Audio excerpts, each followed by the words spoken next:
नमस्कार, आपका central employee news YouTube channel के नए और प्रेस वीडियो में आप सभी का हार्दिक स्वागत है। कर्मचारियों व पेंशनर्स के लिए बड़ी खुशखबरी मई से मिलेगी। कर्मचारियों व पेंशनर्स को ज़्यादा सैलरी व पेंशन। जी हाँ, बने रहे इस न्यूज़ के एकदम लास्ट तक। इससे पहले अगर आपने अभी तक भी इस वीडियो पर एक लाइक नहीं किया तो एक लाइक कर दीजिए, क्योंकि आपका एक लाइक ही हमारी मेहनत का फल होता है। वही चैनल को भी फ्री में सब्सक्राइब नहीं किया, सब्सक्राइब कर लीजिए, ताकि आगे भी आपको कर्मचारियों व पेंशनर से संबंधित लेटेस्ट न्यूज़ मिलती रहे।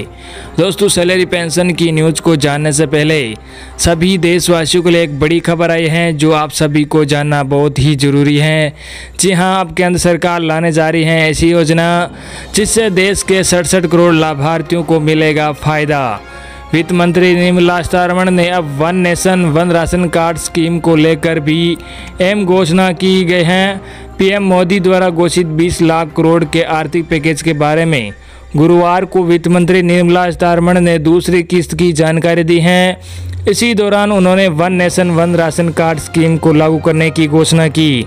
उन्होंने बताया कि पीडीएस की 83% जनसंख्या वाले 23 राज्यों में 67 करोड़ लाभार्थियों को अगस्त 2020 तक राष्ट्रीय पोर्टेबिलिटी द्वारा one nation one ration card scheme के दायरे में कवर किया जाएगा। वित्त मंत्री निर्मला सीतारमण ने बताया कि इस योजना के लागू होने से सीधे तौर पर इसका फायदा देश के करोड़ों लोगों को मिलेगा। इस योजना के लागू होने के बाद व्यक्ति देश के किसी भी इलाके में अपने राशन कार्ड की सहायता से अनाज ले सकेगा। बड़ी खबर, मोदी 2.0 का 1 साल पूरा। पीएम के पत्र के जरिए 10 करोड़ घरों तक पहुंचेगी भाजपा। जी हां, देश भर में वर्चुअल रैलियां। Bharatiya Janata party corona virus की महामारी के बावजूद नरेंद्र मोदी सरकार के दूसरे कार्यकाल की पहली वर्षगांठ पर पूरे देश में अभियान चलाएगी। इस दौरान प्रधानमंत्री द्वारा लिखा एक पत्र 10 करोड़ घरों में भाजपा कार्यकर्ताओं द्वारा पहुंचाया जाएगा, जिसमें आत्मनिर्भर भारत की जानकारी के साथ कोरोना से बचाव और स्वस्थ रहने की जानकारी होगी। साथ ही इसमें विश्व कल्याण में भारत की भूमिका भी एक विषय होगा। कोरोना महामारी को देखते हुए इस अभियान को डिजिटल माध्यम से ही चलाएगी। पार्टी केंद्र सरकार की उपलब्धियों के बारे में जन जन को बताने का अभियान चलाएगी। इस दौरान पार्टी द्वारा देश भर में 750 वर्चुअल रैलियां की जाएगी। इसके साथ ही राष्ट्रीय और राज्य स्तर पर भाजपा की करीब 1000 वर्चुअल सम्मेलनों का आयोजन करने की योजना है। व्हाट्सएप, फेसबुक व ट्विटर के जरिए भी पार्टी उपलब्धियों को देश भर में लेकर जाएगी। मोदी सरकार के दूसरे कार्यकाल की पहली वर्षगांठ के अवसर पर भाजपा के राष्ट्रीय अध्यक्ष जेपी नड्डा संबोधित भी करेंगे। जेपी नड्डा का ये संबोधन फेसबुक लाइव के जरिए होगा। हर स्तर पर वर्चुअल तरीके से रैली का भी आयोजन किया जाएगा। बड़े राज्यों में 2 रैली व छोटे राज्यों में 1 रैली होगी। मोदी सरकार और भाजपा को इस महीने सत्ता में दोबारा आए 1 साल हो रहा है, मगर कोरोना संकट को लेकर अभी तक ये साफ नहीं था कि भाजपा पहली वर्षगांठ को कैसे मनाएगी। मोदी सरकार की 2019 में सत्ता में दोबारा वापसी को 30 मई को साल भर हो जाएगा। 2014 से ही जब मोदी पहली बार प्रधानमंत्री बने थे, तब से ही भाजपा और सरकार वर्षगांठ के मौके पर अपनी उपलब्धियों को लोगों को बताती आ रही हैं। अगली बड़ी खबर, अच्छी खबर। जी हां, रेलवे कर्मचारियों को मिलेगा बच्चों की पढ़ाई का पैसा। वेतन से जुड़कर आएंगे कई भुगतान। जी हां, रेलवे कारखाना इज्जतनगर के कर्मचारियों के लिए अच्छी खबर है।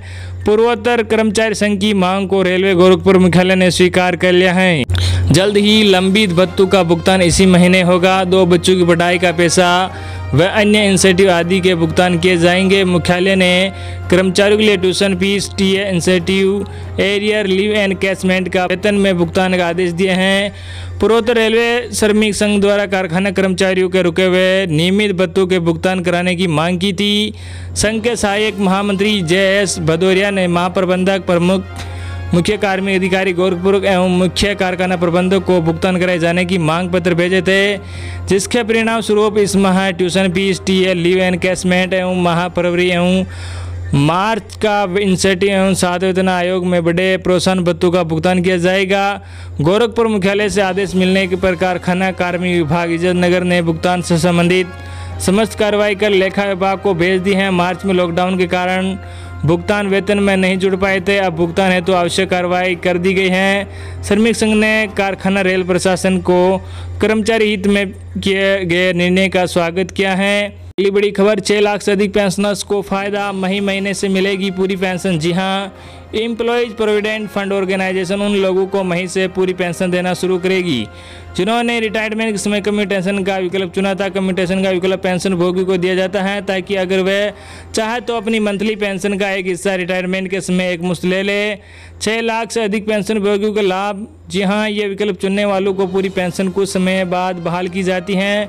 इस मामले में यह अवधि 15 साल की है। सरकार ने पूरी पेंशन बहाल करने का नोटिफिकेशन फरवरी में जारी किया था। इस कदम से हर महीने 6 लाख से अधिक पेंशन भोगियों को लाभ होगा। सरकारी खजाने पर 1500 करोड़ का बोझ। जी हाँ, सरकार पर इससे 1500 करोड़ रुपए का बोझ आएगा। इस वक्त कोरोना वायरस से बने हालात से निपटने में सरकार को संसाधनों की तंगी का सामना करना पड़ रहा है और वे लोगों से दान देने की अपील तक कर चुकी हैं। एक पीएम केयर फंड भी इस मकसद से बनाया गया है जिसके ऑडिट की प्रक्रिया पर हालांकि विपक्ष ने सवाल उठाए हैं। अब पूरी पेंशन देने को तैयार ईपीएफओ। जी हाँ, ईपीएफओ लेबर मिनिस्ट्री के तहत काम करने वाला सोशल सिक्योरिटी ऑर्गेनाइजेशन है। ये एम्प्लॉयज प्रोविडेंट फंड और एम्प्लॉयज पेंशन स्कीम को मैनेज करता है। सूत्रों ने ईटी को बताया कि वायरस का प्रकोप बढ़ने के बाद ईपीएफओ ने कहा गया था कि वह अपने सॉफ्टवेयर और दूसरे इंफ्रास्ट्रक्चर को प्राथमिकता के आधार पर इस तरह बदले ताकि बहाल की जाने वाली पेंशन यथाशीघ्र दी जा सके। एक सीनियर सरकारी अधिकारी ने ईटी को बताया स्कीम के लिए नोटिफिकेशन फरवरी में जारी कर दिया गया था लेकिन सॉफ्टवेयर में बदलाव करने में कुछ महीने लग गए थे। अब हम पूरी पेंशन देने के लिए तैयार हैं। 26 सितंबर 2008 से पहले रिटायर्ड हुए पेंशनर्स को मिलेगा फ़ायदा। जी हाँ, इससे उन ईपीएफओ सब्सक्राइबर की पेंशन में काफ़ी इजाफा हो जाएगा जो 26 सितंबर 2008 से पहले रिटायर्ड हुए थे और पेंशन के आंशिक कम्यूटेशन का विकल्प चुना था। इस तरह समझा जा सकता है कि अगर कोई व्यक्ति 1 अप्रैल 2015 को रिटायर्ड हुआ हो तो वह 15 साल बाद 1 अप्रैल 2020 से पूरी पेंशन पाने का हकदार होगा। क्या कहते हैं ईपीएस के नियम? ईपीएस के नियमों के अनुसार 26 सितंबर 2008 से पहले रिटायर्ड हुए ईपीएफओ मेंबर को कम्यूटेटेड पेंशन के रूप में अपनी पेंशन का अधिकतम 1/3 हिस्सा एक मुश्त मिल सकता था। वही बाकी 2/3 हिस्सा उसके जीवन काल में मासिक पेंशन के रूप में दिया जाना था। कम्यूटेशन बेनिफिट की पात्रता। ईपीएफ के मौजूदा नियमों के अनुसार ईपीएफओ मेंबर के पास कम्यूटेशन बेनिफिट की पात्रता नहीं है। 21 अगस्त को एक मीटिंग में कम्यूटेशन विकल्प चुनने वाले लोगों की पूरी मंथली पेंशन बहाल करने का प्रस्ताव को मंजूरी दी थी। अगली बड़ी खबर, केंद्र सरकार के फैसले से आई कर्मचारियों के चेहरे पर मुस्कान। जाने क्या है पूरा माजरा? कोरोना वायरस का बढ़ता संक्रमण बड़ी परेशानी है जिसको रोकने के लिए देश में लंबे समय से लॉकडाउन चल रहा है और सभी को वर्क फ्रॉम होम करने की बात कही गई है। हालांकि लॉकडाउन के चौथे चरण में रियायत देते हुए कर्मचारी कुछ फीसदी के साथ ऑफिस को ले जा सकते हैं। केंद्र सरकार द्वारा अपने अधिकारियों और कर्मचारियों को वर्क फ्रॉम होम की सुविधा मुहैया कराई गई थी। ऐसे में आउटसोर्स पॉलिसी के तहत विभिन्न विभागों में काम करने वाले कर्मचारी जो कि घर से काम कर रहे थे उन्हें लॉकडाउन पीरियड के दौरान वर्क फ्रॉम होम का वेतन मिलेगा या नहीं, इस पर संशय बना हुआ था। अब वित्त मंत्री के व्यय विभाग ने स्पष्ट कर दिया है कि आउटसोर्स कर्मचारियों को लॉकडाउन पीरियड में ऑन ड्यूटी माना जाएगा। स्थायी कर्मचारियों की तरह भी उन्हें भी वेतन मिले। बता दें कि 23 मार्च को जो गाइडलाइन जारी की गई थी उसके तहत केंद्र सरकार के मंत्रालय, विभागों, संगठनों, वैधानिक एवं स्वायत्त शाखाओं को वर्क फ्रॉम होम के लिए अधिकृत किया गया था। इन विभागों में बहुत से कर्मचारी ऐसे भी थे जो आउटसोर्स पॉलिसी के अंतर्गत काम कर रहे थे। मौजूदा समय में भी ऐसे कई कर्मचारी कोरोना से बचने के लिए अपने घरों पर रह रहे हैं। उन्हें कार्यालय की ओर से जो काम मिलता था ये अपने घर से उसे निपटा देते थे। चूँकि इस समय ऐसा कोई स्पष्ट आदेश नहीं था कि लॉकडाउन के दौरान इन कर्मचारियों को वेतन भत्ते मिलेगा या नहीं। 22 मई को वित्त मंत्रालय के विभाग ने एक आदेश जारी कर ऐसे सभी अस्थायी कर्मचारियों को आश्वस्त कर दिया है कि उन्हें लॉकडाउन पीरियड में ऑन ड्यूटी माना जाएगा, जिसके लिए जो भी वेतन भत्ते हैं वह उन्हें मिलेंगे। अगली बड़ी खबर, सरकार के फैसले के बाद बढ़ जाएगी आपकी सैलरी, जानिए कितना होगा इजाफा। जी हां, कर्मचारी भविष्य निधि संगठन ने केंद्र सरकार द्वारा ईपीएफ योगदान को 12% से घटाकर 10% किए जाने के संबंध में कई जानकारियां दी हैं। आर्थिक राहत पैकेज में इस ऐलान के बाद कर्मचारियों और नियोक्ताओं द्वारा कुछ बातों को लेकर स्पष्टता की मांग की जा रही थी। सरकार द्वारा ऐसे नोटिफाई करने के बाद ईपीएफओ ने इस बारे में अपने आधिकारिक ट्विटर हैंडल से जानकारी दी है। आत्मनिर्भर भारत पैकेज में वित्त मंत्री निर्मला सीतारमण ने ऐलान किया था कि ईपीएफ योगदान को अगले 3 महीने के लिए 12% से घटाकर 10% किया जाएगा। सरकार ने यह फैसला लिया था कि कोविड-19 के इस संकट में कर्मचारियों की टेक होम सैलरी बढ़ जाए और उनके पास पैसे की कमी न हो। वित्त मंत्री ने बताया कि इस फैसले से करीब 6.5 लाख से अधिक नियोक्ताओं और 4.5 करोड़ से अधिक कर्मचारी व सब्सक्राइबर को लाभ मिल सकेगा। हालांकि केंद्रीय कर्मचारियों के पीएफ में यह कटौती नहीं की जाएगी। अब ईपीएफओ ने साफ कर दिया है कि जो नियोक्ता कॉस्ट टू कंपनी मॉडल को फॉलो करते हैं, उन्हें अगर ईपीएफ योगदान 10% करने का फैसला किया है तो इसका लाभ उन्हें कर्मचारियों को देना होगा। हालांकि ईपीएफओ द्वारा दी गई जानकारी के मुताबिक यह कर्मचारी और नियोक्ताओं के लिए अनिवार्य नहीं है। ईपीएफओ ने कहा कि इन 3 महीनों के दौरान योगदान के लिए 10% की रकम न्यूनतम है।